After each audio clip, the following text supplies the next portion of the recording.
I am Anthony Christov, and I was an art director at Pixar for 18 years. Before that, I was in Hollywood in general, working on all kinds of different films for many, many years. I'm an artist.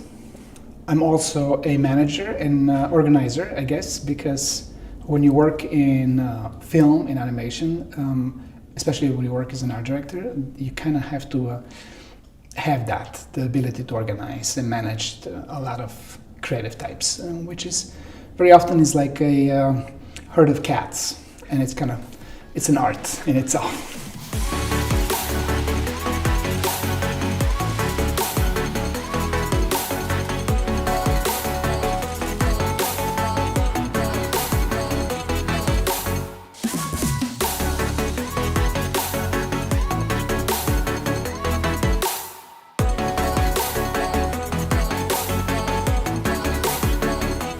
It's very important for managers to be aware, to be familiar with the subject of the production that they're managing. In fact, in one of our programs, which is the game program, what we want to do is if you want to be a producer, that would be a great program for you as well, because you get to be familiar with what everybody does and with the challenges that they have to deal with. You cannot be a manager without being really familiar with the essence of what is it that you're managing.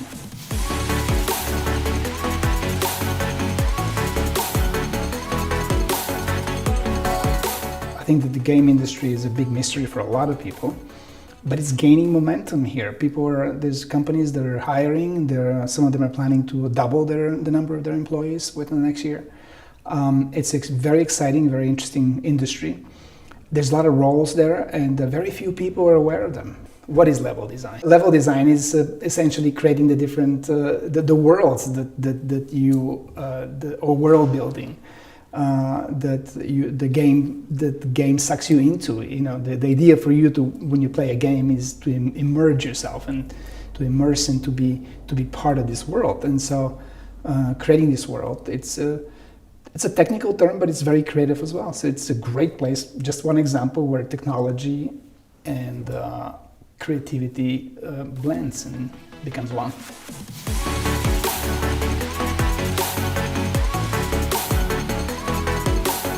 To me, technology is a tool.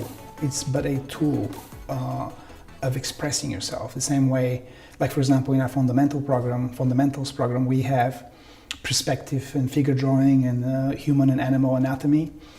It's the reason why that's important is because any artist if you have something to say, you want to express it, the way you do it is by drawing. And if you don't know perspective in human figure, for example, it's really difficult for you to express your thoughts.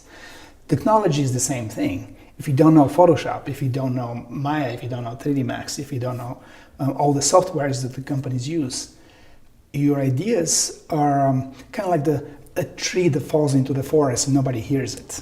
You know, your creativity, it may live inside of you, but you have no tongue, you have no language to express it.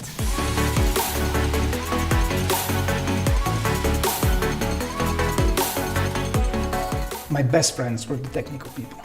You know, they're so much more interesting. I mean, they're nerdy, for sure, but they're interesting people because, and they're a little bit more innocent. I think that we artists, the creative types, it's very rare that you meet one who is very verbal, like I am. I talk, I blubber. But most of us are not. We're kind of quiet, shy, we go into the corner, we just do our thing. Technical people are very different. They will talk. We're not IT school. Like in IT industry, just like in banking, for the most part, it can be creative. I mean, creative banking, that can be very dangerous. But in general, in banking, the number either comes up to 227 or it doesn't. And if it's not 227, you've made a mistake somewhere along the way. You can go back and figure out where the mistake was. In art creative world, it's not like that because there's like 10 different correct answers to the question.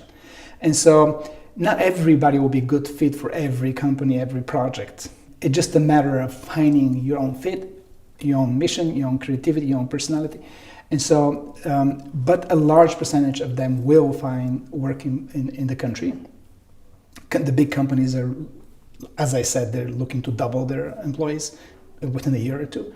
So it can only get better. The more people, the more qualified people we have, the more content those companies will get from their global offices, and the more people would want to come here.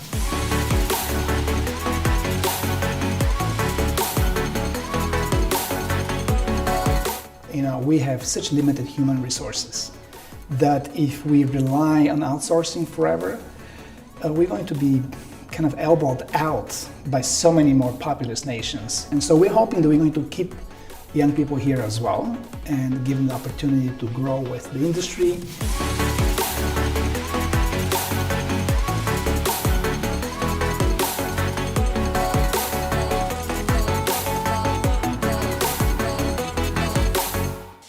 There is no difference between so-called commercial art and art. It's art. Art has always been a commercial proposition. I mean, Leonardo, Michelangelo, these were people who ran studios. These were the John Lasseters of the 16th century, right? They were commercial propositions. And so it's important for them to know that they can be the artists and they can be the creative people, and they can work for companies, they can create their own companies. And there's no contradiction, there's no daylight between creativity and business and the corporate life in general.